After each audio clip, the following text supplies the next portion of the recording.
Bismillah. Jawaban sopan Kiai Haji Imaduddin kepada ulama sepuh Kiai Haji Syukron Makmun, pembela nasab Habib Klan Ba'alwi. Menanggapi kata pengantar Kiai Haji Syukron Makmun. Di antara yang dikatakan oleh Kiai Haji Syukron Makmun adalah masalah keabsahan Bani Alawiyah sebagai bait Rasulullah sudah selesai. Karena ulama Ahlus Sunnah wal Jamaah secara ijma, dengan thoriqah syuhrah wal istifadah, telah mengakui keabsahan Bani Alawiyah sebagai ahli bait Rasulullah, dan tidak ada yang menyangkal. Seperti panasnya matahari tidak perlu itsbat, karena panasnya matahari sudah syuhrah wal istifadalah. Ucapan Kiai Syukron Makmun yang menyatakan bahwa nasab Ba'alwi sudah diijma ulama Ahlus Sunnah wal Jamaah, itu hoaks. Klaim ijma itu pertama kali dilontarkan oleh Ali Al-Sakran Ba'alwi di tahun 895 Hijriah, dalam kitab Al-Burkat Al-Mushikiyah, tanpa dalil. Lalu dihikayahkan oleh beberapa sirkel Ba'alwi seperti Syekh Yusuf Al-Nabhani, tahun 1250 Hijriah. Ijma menurut para ulama adalah kesepakatan para ulama mujtahid dari kaum muslimin dalam suatu masa setelah wafatnya Rasulullah terhadap suatu hukum syara atau suatu kejadian. Sebagaimana definisi tersebut diungkapkan oleh Abdul Wahab Khalaf dalam kitabnya Usul Al-Fiqh. Al-ijma'u fi islahil usuliyin, huwa ittifaqu jami'il mujtahidina minal muslimina fi asrin minal usuri, ba'da wafati Rasul, sallallahu alaihi wasallam, ala hukmin syar'iyyin fi waqi'atin. Terjemahnya, ijma' di dalam istilah para ahli usul adalah kesepakatan seluruh ulama mujtahid dari kaum muslimin dalam suatu masa setelah wafatnya Rasulullah, atas suatu hukum syara' dalam suatu masalah. Dari definisi ijma itu kita mengetahui bahwa suatu hukum bisa disebut ijma jika hukum itu disepakati oleh seluruh para ulama ahli hukum syara'. Sedangkan nasab Ba'alwi ini sejak awal kemunculannya di abad 9 muncul hanya dari klaim mereka sendiri, tidak disebut para ulama nasab dalam kitab-kitab nasab. Bahkan di Tarim sendiri, banyak orang yang tidak percaya terhadap nasab mereka, sebagaimana diceritakan sendiri oleh kitab-kitab Ba'alwi semacam Al-Burqat Al-Mushikot, karya Ali bin Abu Bakar Al-Sakran, tahun 895 Hijriah, dan Gurar Baha Al-Karya, karya Hirit, tahun 960 Hijriah.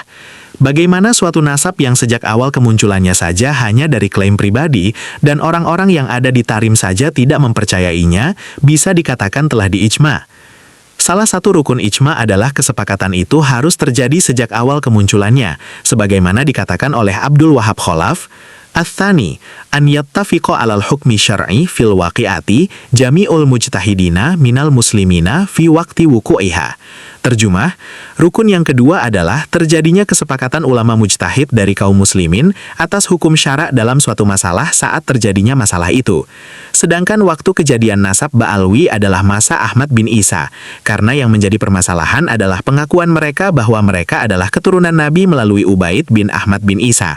Sedangkan kitab-kitab nasab sejak masa Ubaid itu tidak ada yang mencatat ia sebagai anak Ahmad bin Isa, apalagi terjadi ijma.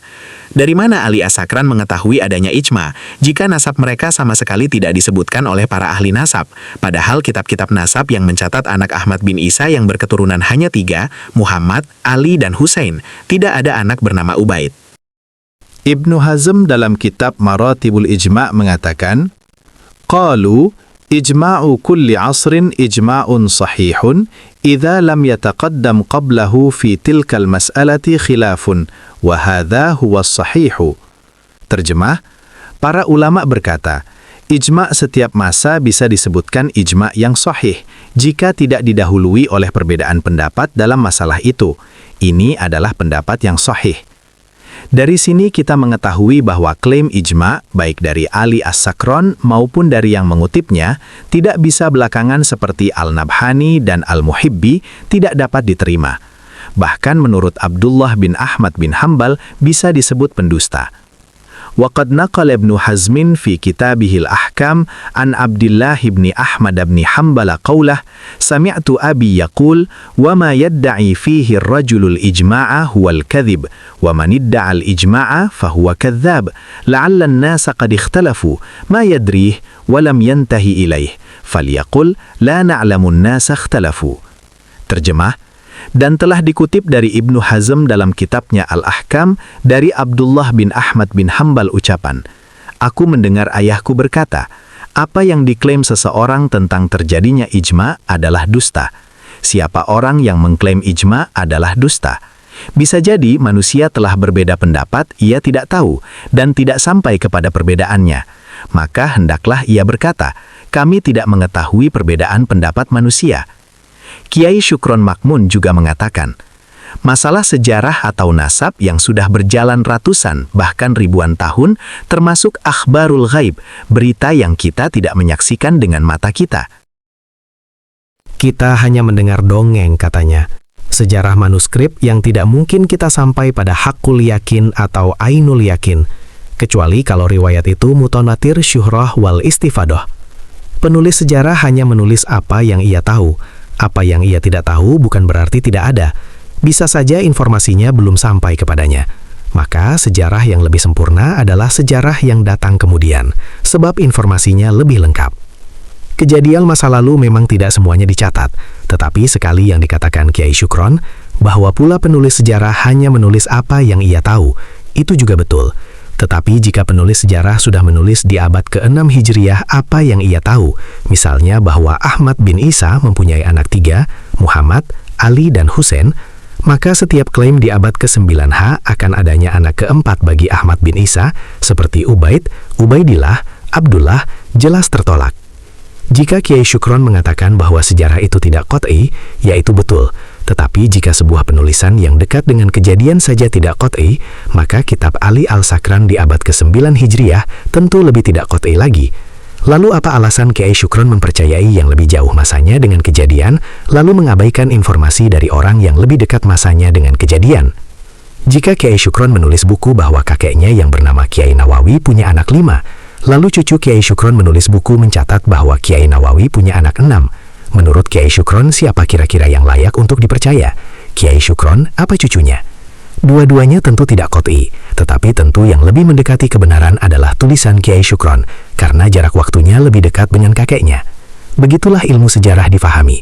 Ali Al-Sakran mencatat Ubaid sebagai anak Ahmad itu setelah 550 tahun wafatnya Ahmad, sedangkan kitab-kitab sebelumnya hanya mencatat anak Ahmad hanya 3, dengan namanya Ubaid, Ubaidillah, Abdullah.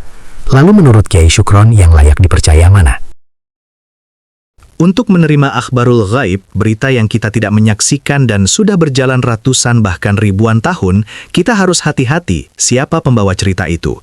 Kita hanya menerima berita dari para ulama, para auliaullah, dan para habaib yang tidak diragukan keilmuannya, akhlakul karimahnya, zuhudnya, wara' dan bersifat dobit dan adil.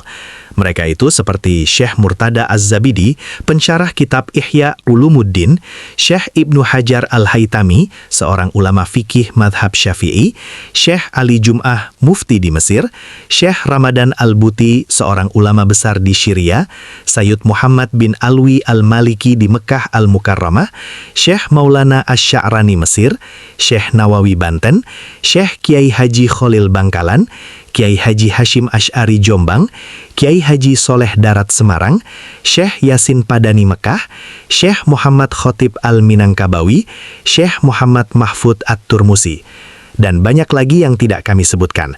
Barang siapa yang membatalkan nasab Ba'alawi, berarti sudah tidak percaya kepada para ulama dan auliaullah yang saya sebutkan di atas. Kiai Imaduddin menjawab, yang mengatakan anak Ahmad bin Isa hanya 3 dan tidak ada yang bernama Ubaid, itu adalah ulama besar Ahlus Sunnah wal Jamaah, seorang ahli tafsir, ahli usul fikih, ahli filsafat, ahli sejarah, ahli nasab, yaitu Al-Imam Fakhruddin Ar-Razi, tahun 606 Hijriah. Karangannya mencapai 200 kitab di berbagai cabang ilmu.